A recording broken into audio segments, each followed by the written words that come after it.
Hello everyone, this is DSS Zindabad and today we are going to discuss the daily challenge of Leetcode, which is sum of Subarray minimum. Let's jump into the problem statement. We'll be given an array of integers ARR. We need to find the sum of minimum B. Now what is this B? B ranges over every contiguous subarray of array. Since the answer may be very large, so we have to return the answer by taking a modulo of 1 in 9 plus 7.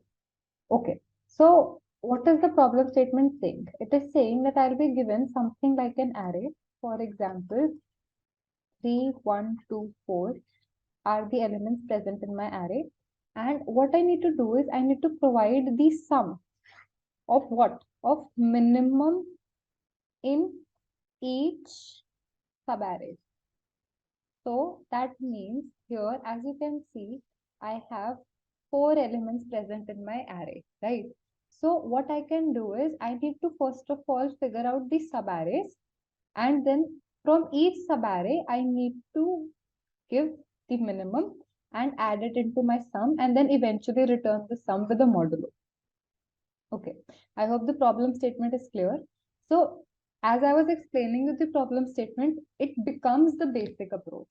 So the brute force to solve this question is, the step 1 will be that I generate all the possible subarrays, right, which are continuous in nature. Generate all the possible subarrays, right? Always remember, whenever we're talking about subarrays, they are continuous in nature. After generating all the possible arrays, I compute the minimum value in each subarray, and then what I'll do is I'll take that minimum value and I'll simply add it into my integer sum and I'll return it. So this is the brute force to solve this question. But when we look at this, we understand that it is of a very high time complexity. Why? Let's discuss it. Here in step 1, as you can see, I am generating all the possible subarrays. So considering this example, let's draw the possible subarrays. So I've been given something like 3, 1, 2, 4 as my array. So talking about all the possible subarrays, right? I'll have something like 3, 3, 1, 3, 1, 2, 3, 1, 2, 4, 1, 1, 2, 1, 2, 4, 2, 2, 4, 4. So these many possible subarrays first I need to generate for my step 1. After generating it, from each one of them, I need to figure out the minimum. For example, in this case, it is 3. In the second case, it is 1, then again 1, then again 1. Coming to here, it is 1. Going next, we again have 1. Here also 1. Coming to this subarray, we get a 2. From this subarray, we again get the minimum as 2. And here, as it is only one element, so we get a 4. So I see, first of all, when I have to generate all the continuous possible subarrays, my time complexity would directly go to O of n square, right? And while I am computing these, I am further computing the minimum of each subarray. So that will increment my time complexity to O of n cube, which is a very high time complexity and will definitely get a TL. So we understand that this is not the most optimal solution. So how can we optimize it? Now let's talk about optimizing it, right? So when I say let's optimize it, what first thing comes into my head is that right now I have a time complexity which is corresponding to O of n cube. So is there any way I can decrease this time complexity, right? So I think yes, I can decrease it a little bit, and how I can do is, see, I understand that whenever we are trying to make these subarrays, right, I have to, these subarrays, right, I have to run 2 for loops. The first one would be from 0 to n, and within it we'll have a loop j that would be I plus 1 to n, right? And first, for example, here I was creating, say, a vector v, right? So every time we are pushing here For example, let us assume I've already pushed the I value in V. So here we are pushing J, and then we are checking find me the minimum, and then after that it's again going, again a new element is getting added, we are again finding a minimum. So this is how things are going, which is having a time complexity of O of n cube. So I feel if rather than again and again putting an element and putting a minimum, that means computing a minimum from the formed subarray for every value of j, right? That means array j, when it is added into this vector, every time my subarray is changing, right? So then I have to again find a minimum. So I'm saying, see, it is a very simple thing that you have an array like 3, 1, 2, 4. As we're talking about subarray, right? It has to be continuous in nature. That means you're going to move from left to right. Okay. So rather than creating a separate subarray every time for every index I and then adding all the elements which are on the right of it, it is better that what I do is I'll run a for loop, right? That would be from I is equals to 0 to n, and for j is equals to I plus 1 to n. But here what I'll do is let's keep a mini. Now what I am doing is I say, see, I know this one thing that I have to individually take all these elements at least once, right? Why do I need to take them at least once? Because considering the subarray of size 1 from all the possible subarrays that we'll be creating, we'll be having these individually, right? So my sum would already have something like 3 plus 1 plus 2 plus 4. So we can handle this separately using a for loop directly. Okay. So I need to understand that, okay, I have figured out how I'll be handling subarray which have a size of 1.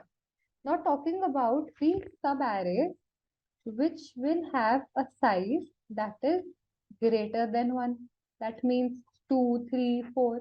So how can we handle it without having a time complexity of O of n cube? So here I say that what you should do is you're running these two loops, have something like a mini, right? Initially initialize whatever is on the 0th index or whichever ith index you are upon, right? You say that, okay, the array I value is mini, and you simply compute a minimum every time. Okay. And then you add this minimum into the sum. When we do this, the time complexity, it boils down to O of n square, which is a better approach. It is not the most optimal one, and it will still give you a time limit exceeded error, but the time complexity has reduced. Now let's quickly have a dry run and understand how this will be working, and then we'll code this up and try talking about another more optimized form which will actually get accepted on Leetcode. Okay, so here as I know I had something like 3, 1, 2, 4, right? So I have already added in my sum 3 plus 1 plus 2 plus 4, right? Now my I pointer is here, okay, on the 0th index. Okay, so my I was initially at 0 and my j would always be at I plus 1. So j is at 1, right? So I'll say I have something like a mini, and mini initially has array of I, that means 3.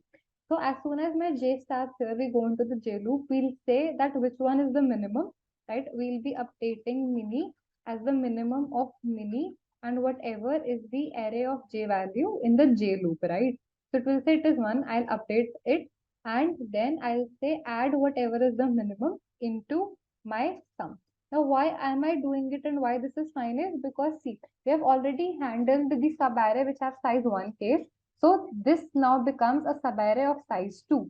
So that is why it will be added here in my sum. Then again my j moves forward.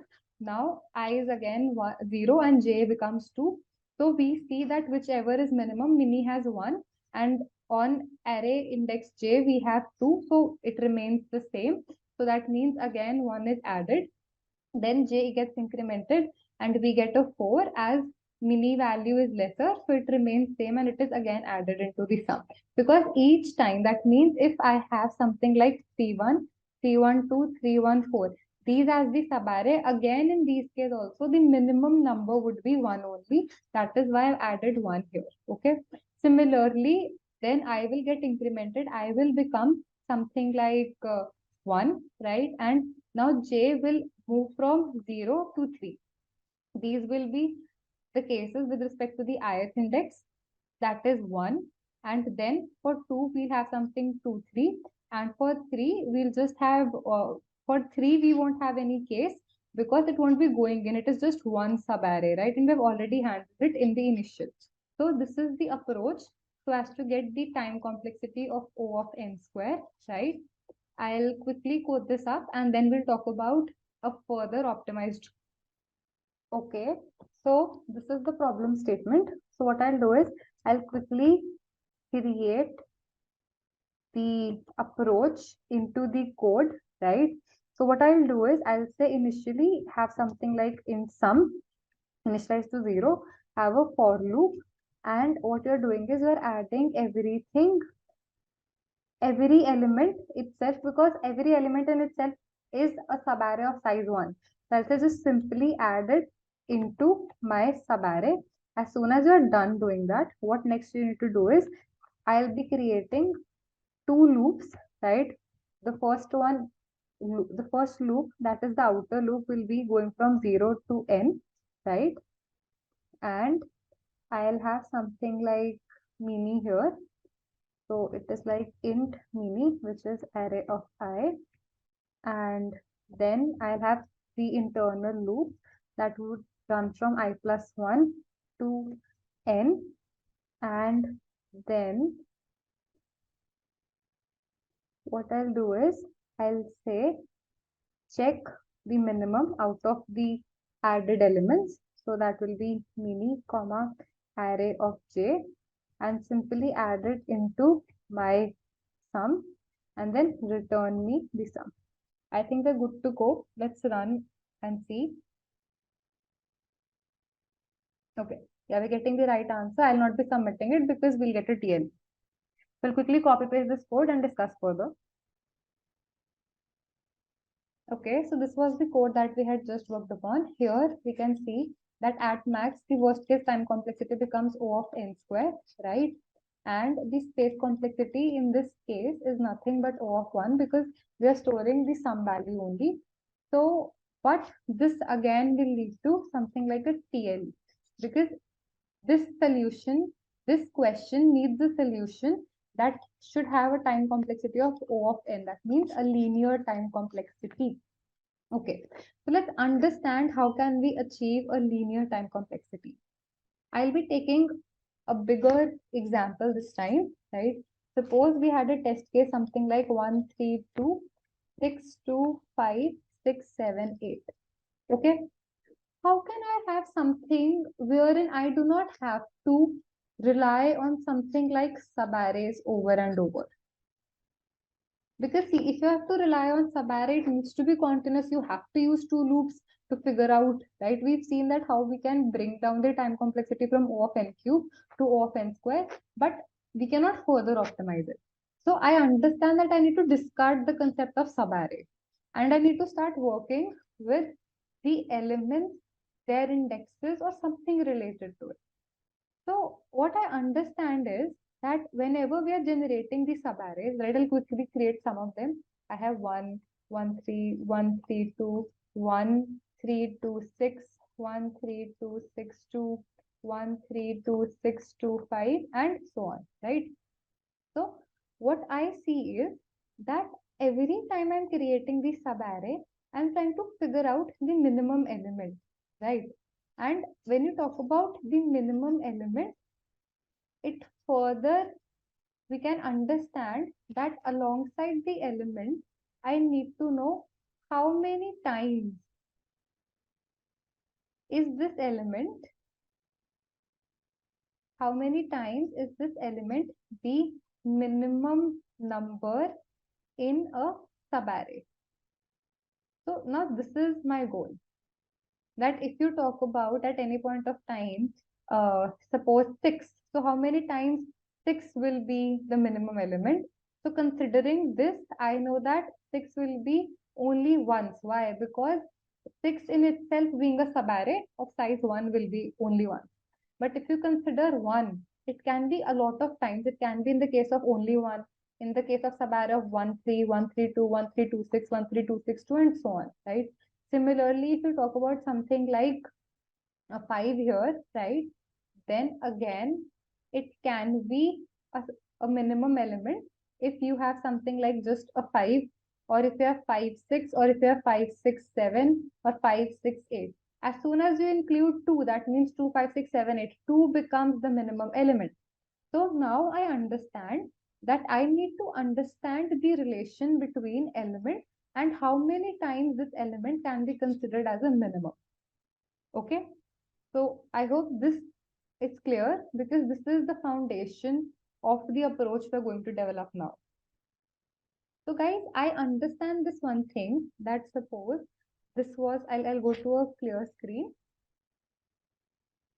Okay, that suppose I had something like 1, 3, 2, 6, 2, 5, 6, 7, 8 as the array, right? So here I know this one thing, that I now need to work with the number of times that element is the minimum element if supposedly we had a subarray. So how can we achieve that? I think I can do that. For example, if I tell you something like that, okay, let's assume that I need to figure out this, how many times this 2 is going to be my minimum element, right? Give me the number of subarrays for which it is going to be the minimum, and then I'll add this to that number of times in my sum, which I need to return. Okay. So I say, okay, do one thing. Just go to your left and go to your right. And you need to keep going till the time you do not find something that is less than you. Okay, so for example, if the value was x, and if you found something, supposedly you found a y which is less than x, right? We had this and we got y. At that point of time, you need to break. So here I can see that if I start moving from 2, I can come somewhere till just here. Just I can cover this 6 portion. I cannot have this 2 because 2 breaks it. Similarly, if I talk about 2 here, right, I can go to 5, 6, 7, 8, because see, 2 is the minimum value in this case. And none of these values are greater than, or I'm sorry, none of these values are lesser than 2, right? Supposedly, we had something like 1 here, then I would have need to break. So what I am saying is that we need to have a certain data structure which is storing the next smaller and the previous smaller, right? And here I am not talking about the number or the value. I'm not asking you that store 1 as the next smaller. No, do not store 1. Instead, what you have to do is play with the indexes. So here in these data structures, which can be something like a vector, right? What we'll be doing is we'll be storing the indexes so that I can know which is the next smaller, how many elements are before it. And then we'll talk about how from these vectors, I can get the number of times I need to add a particular number from my array into my answer. Okay. I hope this approach is a bit clear. When we'll code it up and discuss the code, you'll have a very, very clear idea of what is happening. We'll also have a very complete full dry run on an example. Okay, so now let's first jump into the code, then we'll discuss it. So we have understood what approach I am trying to tackle. Now, guys, you need to understand it is not a very direct approach for you to directly go upon it, but it is something related to monotonic stack. I'll be adding a GFG link for you people to go through what it is and how it is performed and why is it important to apply it here and how through that we can have a time complexity of O of n. So let's begin coding. What I'll do is I'll use something like a stack data structure, right? And I'll create two stacks, S1 and S2. Similarly, I'll create two vectors of int type. Let's also have here int n is equals to array dot size because I don't want to rewrite it over and over, right? Let's have two vectors, that is next smaller, which will be of size n. Similarly, we'll have a previous smaller. That means for how many number of elements was this the previous smaller, right? So this is also initialized to n. That means it will have n elements in it.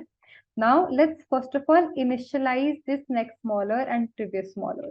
Now why I have created these vectors is because talking about the next smaller, I want to have the maximum possible range so that till which range I can get the next smaller, right? And that needs to be in terms of the index. So I'll say for int I is equals to 0, I is less than n, I plus plus, right? In the case of next smaller, at index I, what you have to put is put n minus I minus 1. Now, why did I put this? It is a very, very easy thing. Suppose you had something like, for example, I was 0 initially, right? When I was 0, then in next smaller array or the next smaller vector, place 0, we will put something like n value, supposedly taking this example 3124, n's value here is 4, right? So what will we add? We'll add 4 minus 0 minus 1, which comes out to be 3. So what does it mean? It means that for my index 0, for example, considering this array, for my index 0, that means for whatever my index 0 is, there are 3 possibilities from which I might find the next smaller. Okay, that means the range for me to find the next smaller is 3. So that is why I have initialized it. Similarly, when my I will become 1, I'll have a range of 2. That means if you are standing here, you have these two different ranges or different positions you can go to where you might find the next smaller. Similarly, when you'll go to I is equals to 3, you'll just have 1. Okay, I hope this is clear. And what we can do is we can initialize the previous smaller index by I itself. Now, what does it mean? It means that if you are standing at supposedly 0, right? You do not have any previous, so it will be 0. If you are standing at 1, that means you have that one previous element that might be smaller than you. So basically, I want to, in both of these vectors, what I want to achieve is, right? I'll quickly write it down here. I want to achieve the maximum possible range of the next smaller or the previous smaller. Okay, so this is what I'm trying to get. After I'm done with this, what I'll do next is I'll move on to something like working with the stacks. Now I have understood that I have made a possible range, right? That I might get something here, but I need to know the exact for me to solve it. So what I'll say, I'll have a for loop that will be from 0 till n, right? And in this for loop, I'll have another while loop which says till the time your stack 1 is not empty, you'll go into this loop only when your stack 1 is not empty or your array has whatever is present on the top of the stack that is greater than whatever is present on the ith value, right? If that gets satisfied, then in next smaller, in the brackets we'll write s1 dot top. That means whatever index value was present in your stack 1, right? There in next smaller to that index, you'll put I minus s1 dot top minus 1, right? And you'll pop whatever is present in your s1. I know you might be thinking, why are we doing this? What is the purpose? Don't worry, just stick with me. Once we are done coding and we do a dry run, everything will be crystal clear to you. Then what else? Because initially nothing would be there in my stack, right? So first I'll push the index. I've told you here in this, we're going to completely work with just the indexes. Next, what I can do is I'll copy paste this quickly here. And now for the other loop, I am trying to figure out here what I was doing is I was working with the next smaller. I was trying to recompute this next smaller vector that I had created here, right? Now what I'll be doing is I'll be recreating or adding the exact values that are required with respect to the array that has been given to us for the previous smaller vector. So here, we'll move in the opposite direction. Here in the first for loop, we were moving left to right. In the second for loop, we'll be moving from right to left, right? So I'll quickly change these. Okay, so now I'll say while your stack 2 is not empty, or whatever is present in the top of your stack 2 that is greater than or equal to whatever is present in the array of that index. Why I have added a equal to is to handle duplicates. So in that case, you just we'll add a previous smaller s2 dot top, and here we'll have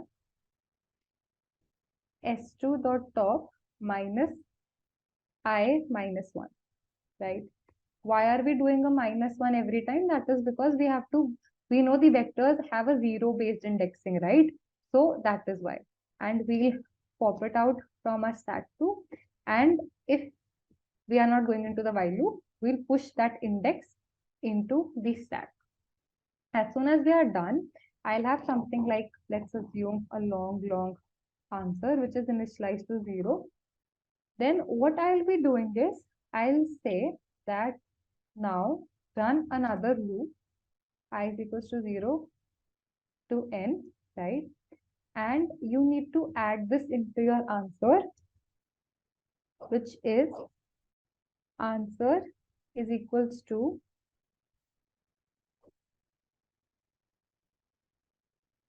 answer is equals to answer plus array of I into long next smaller I plus 1 into long previous smaller I plus 1, and then you can take the complete modulo, right? I don't think we have initialized the modulo, so you can do that here. That int mod is equals to 1e9 plus 7, right? And then you can return the answer. I think we're good to go. Let's run it once.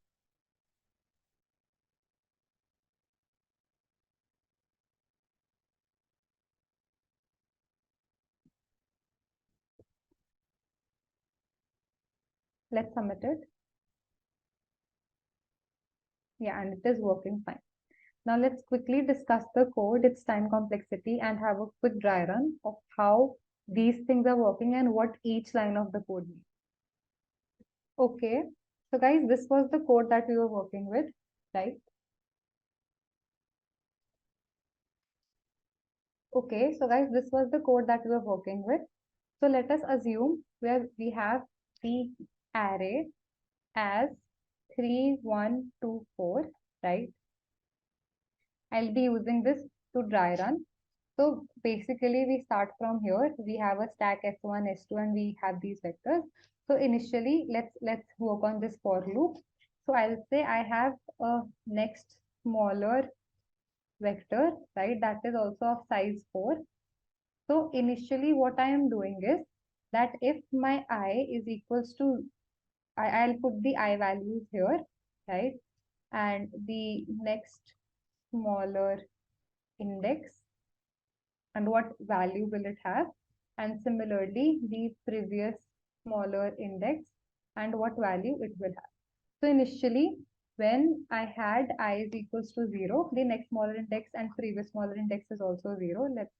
And the value corresponding to next smaller index is n minus I minus 1. So we know that n is 4. So we have 4 minus 0 minus 1, which is 3. So 3 gets added here. Now this 3 shows the maximum possible range of the next smaller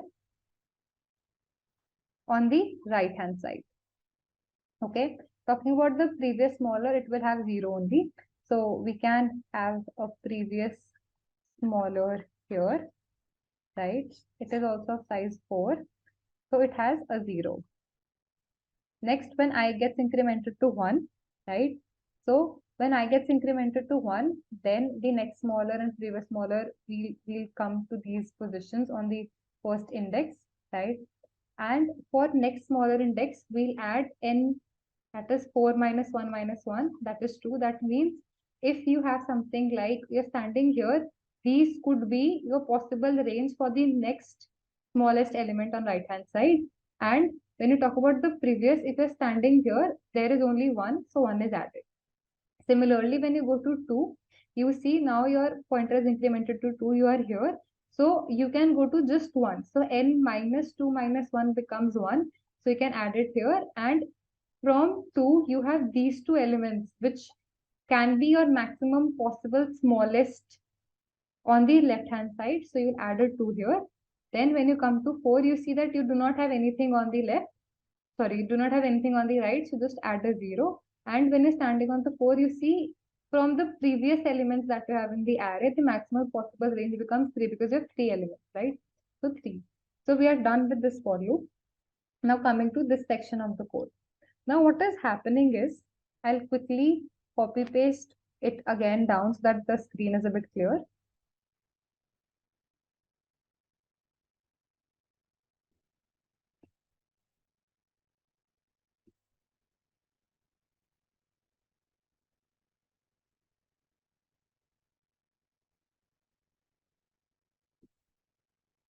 Okay, so far what I have is, I have the next smaller vector, right, which is something like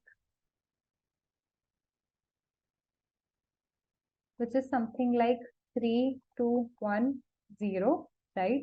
We just saw how we are making it and what it represents.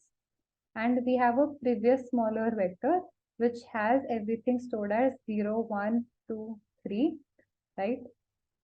So we were done till here. Now let's talk about what is happening in the code below.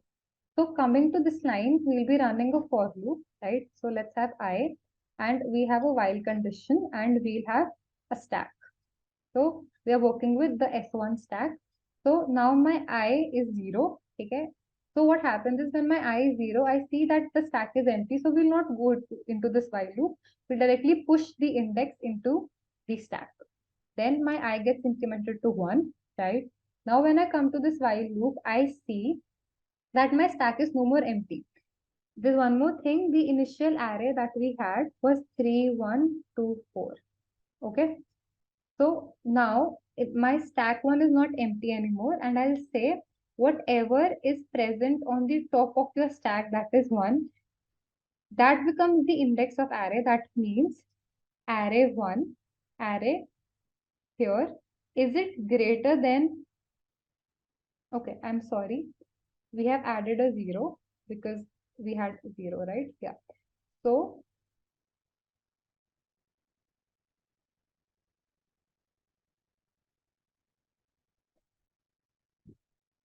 yes. So we had a 0, so I'll say at array 0, so which is here, right? Is this greater than whatever is at array I? Array I is this. So yeah, we see that 3 is greater than 1. So we go into this loop. So why are we going into this loop is, and what is this loop basically doing? This loop basically says that the current element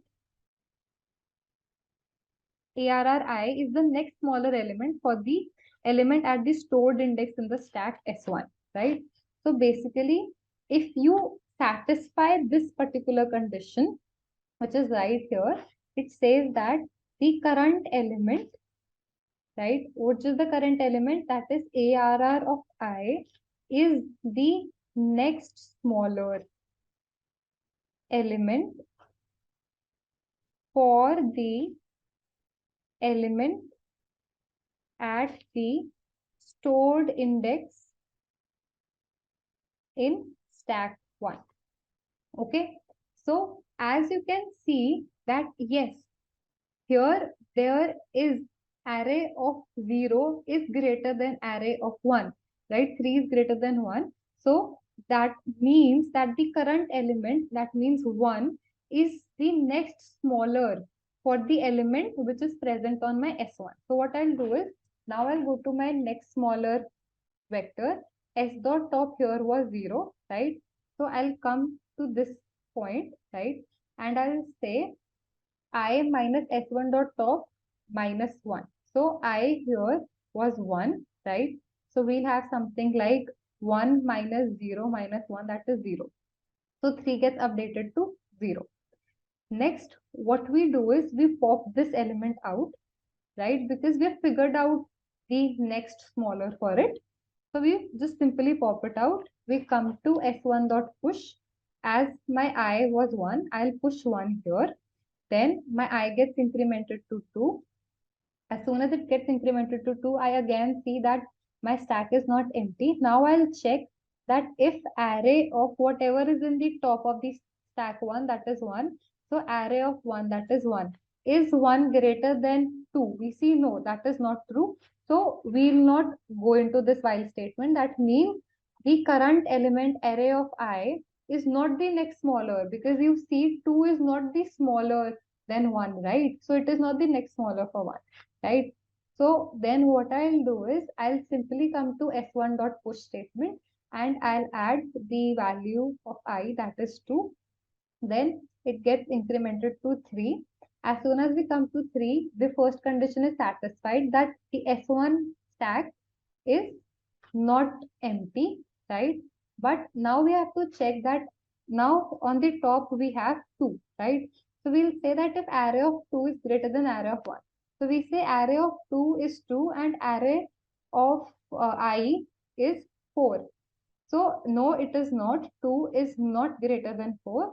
So simply you will not go inside the while loop, because you can clearly see 4 can never be the next smaller element for 2. It is not smaller than 2, right? So in that case, just simply push it into the stack. That is it. Now, after I'm done with this, what next I need to do is I'll come to the second for loop, and here, as first we're working with the S1 stack and the next smaller, that means we were trying to work with the right smaller, that means the smaller element on the right hand side. Now for this loop, we'll do the similar thing for the left hand side.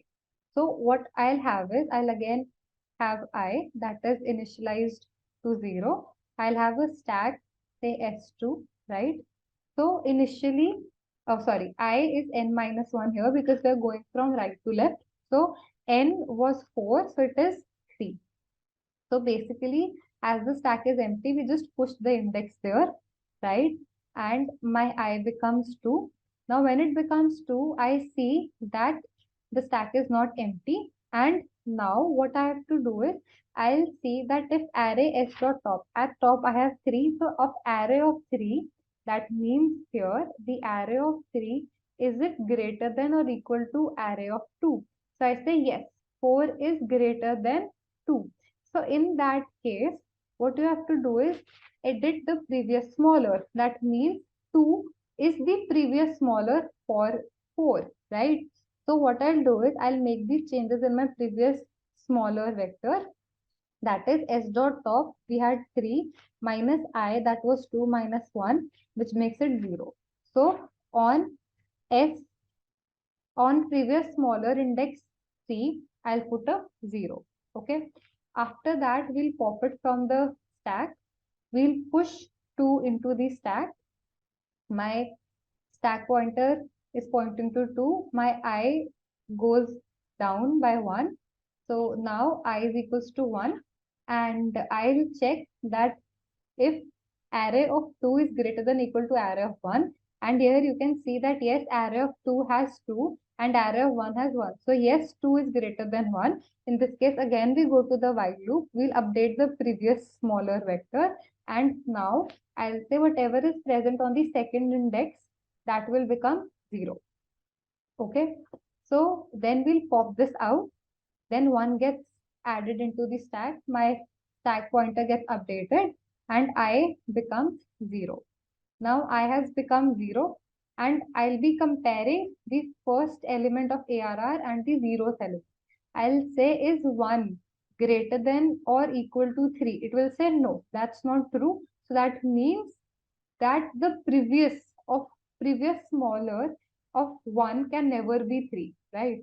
So then I'll just simply not go inside this while loop and I'll push 0. That is it. Now my next smaller and previous smaller have been updated, right? And basically they are giving me the number of times this element will be multiplied, or we can say this element will be added into my final answer. Now what happens is, in this portion, what I am doing is I am simply taking that element, right? I'm running a for loop. I'm taking that element and I'm multiplying it for that number of times. Now, why have I added 1 here? I have added a 1 because I want to include the current element also, because we want to include the current element also. Okay. So now what happens is, here a loop will run.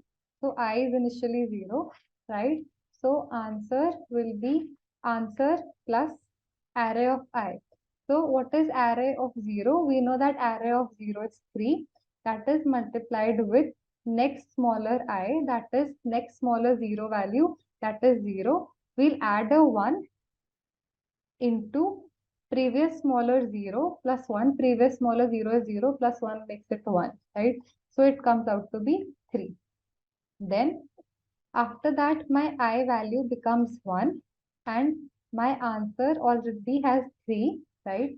So we'll say add array of 1. So array of 1, as we know that array of 1 is 1. So we'll say 1 into next smaller 1 vector, add 2. So we'll add 2 plus 1 makes it 3 into previous smaller index 1.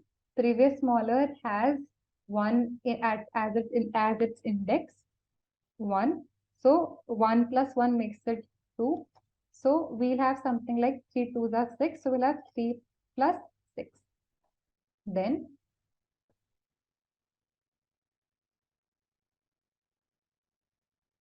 yeah.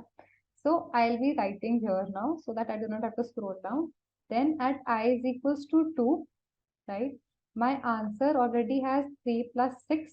Now it will have whatever is at array of 2. You see at array of 2, we have a 2. We multiply whatever is on next smaller 2, that is 1. We'll add 1 here, so it becomes 2.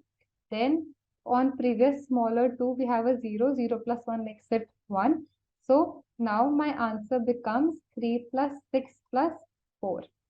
Okay, basically what is this depicting? It is depicting that how many times when we're multiplying it, we're showing it how many times do we have to basically add it into the answer. That means how many times 2 will be the minimum element in my subarray, and I'm doing that using indexes only. Now I go to I is equals to 3. My answer so forth has 3 plus 6 plus 4, right? We'll add whatever is on array of 3. We see it as a 4. Then we multiply whatever is on next smaller 3, that is 0. We'll add 1. Why are we adding 1? Because we want to include the current element. Then we go to previous smaller 3. We get a 0. 0 plus 1 makes it 1. So finally we have 3 plus 6 plus 4 plus 4, that is equal to 17, and that is the required answer. I hope this was clear to you.